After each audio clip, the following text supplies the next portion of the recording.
Hello, everyone. It's really early in the morning. It's Saturday, and here's what's on my mind.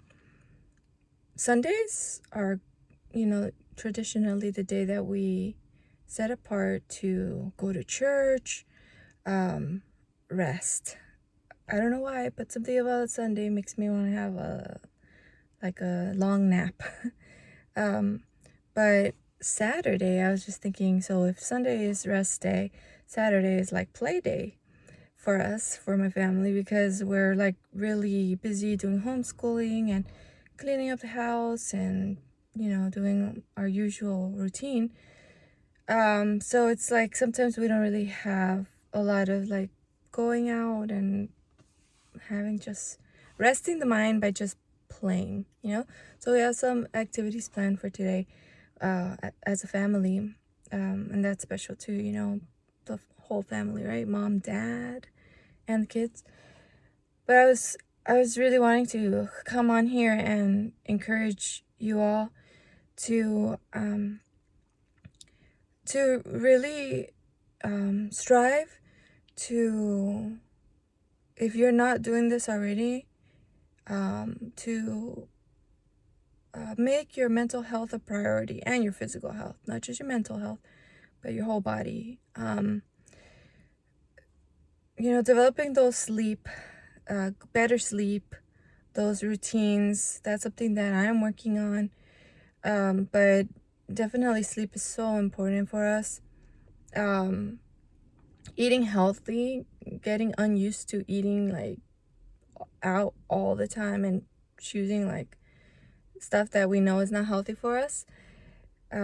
Just getting into the discipline of eating because we know that it's good for us and it's healthy. And letting our taste buds develop, a desire for those things. I was just thinking like it's we're deceiving ourselves, and we're not thinking long term if we are just putting a lot of junk in our body, and like we're totally ignoring, for example, me, that I dealt with like severe like heartburn issues, and for like years. And it would be so irresponsible of me and ungrateful of me in my relationship with God that, God brought me out of that, and he helped me. He provided what I needed, the medicine, the the support to get through that, the wisdom, the clarity of mind to make better choices, and all of that.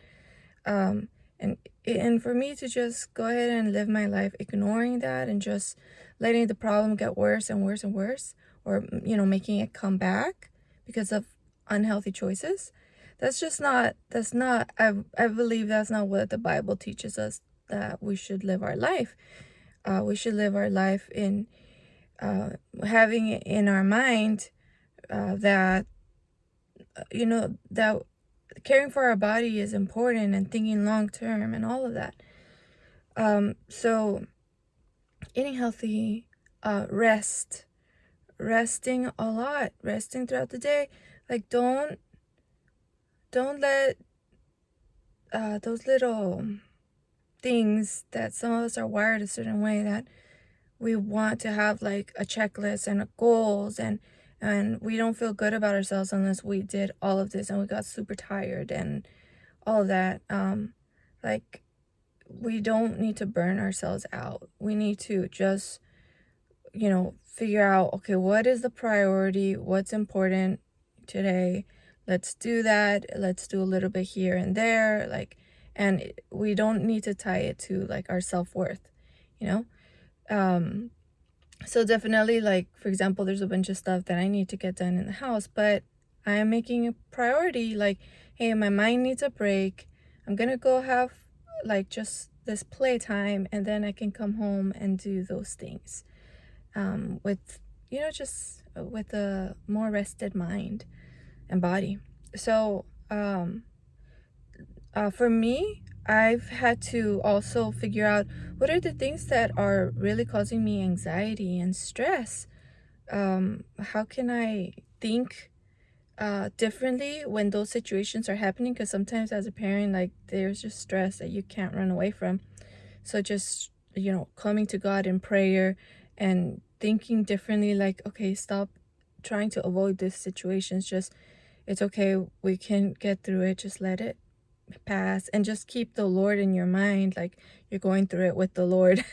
you know um like the how we are budgeting or not budgeting, that's definitely something that I need to work on more this year, and I really want to um do that, because if we're not wise, same thing with our health, if we're not wise with our money, we're not thinking about the future, and actually we're bringing on a lot of stress and even illnesses to our life.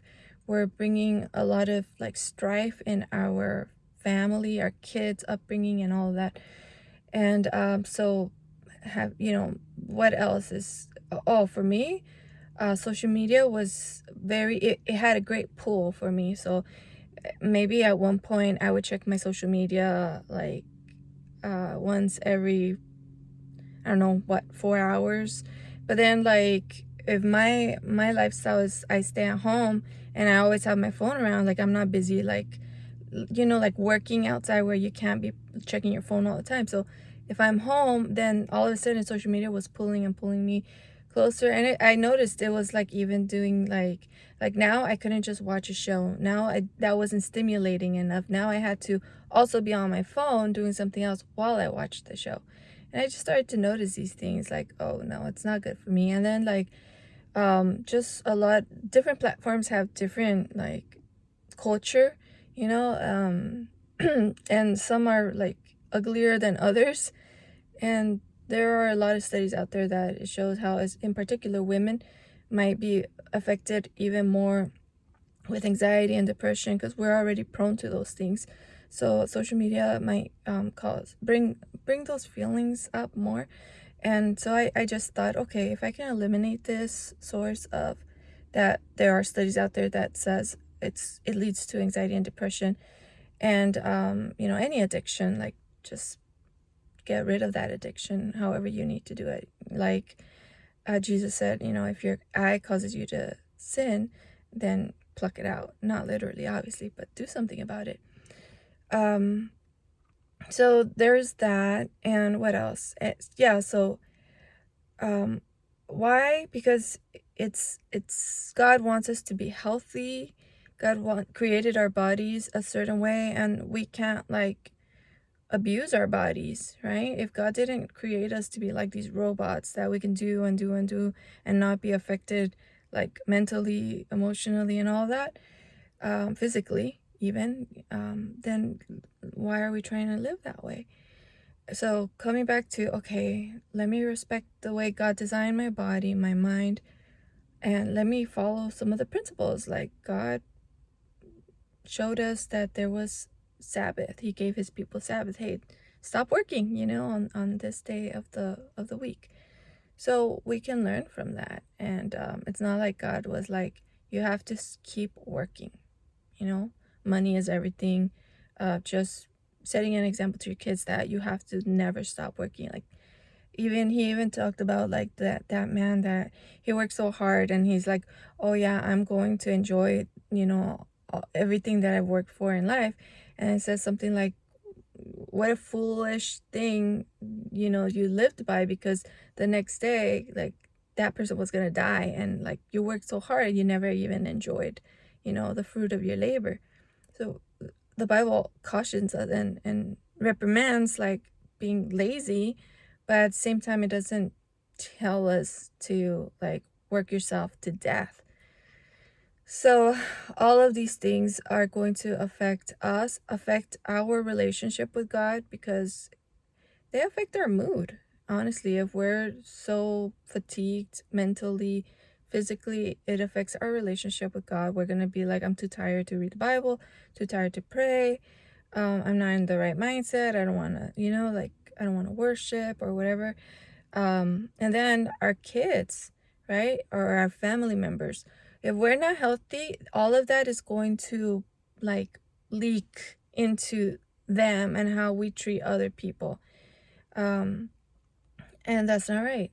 God doesn't want us to mistreat other people just because we're like edgy, because of how we're not taking care of ourselves, that affects our mood, our energy, and all that.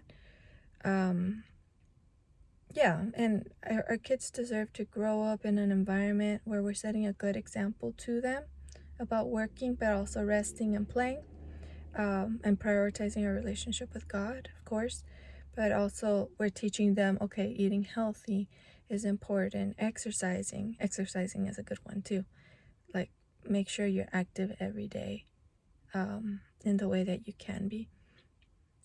So yeah, I want to encourage you to make it a priority to take care of yourself, and in light of how God created your body.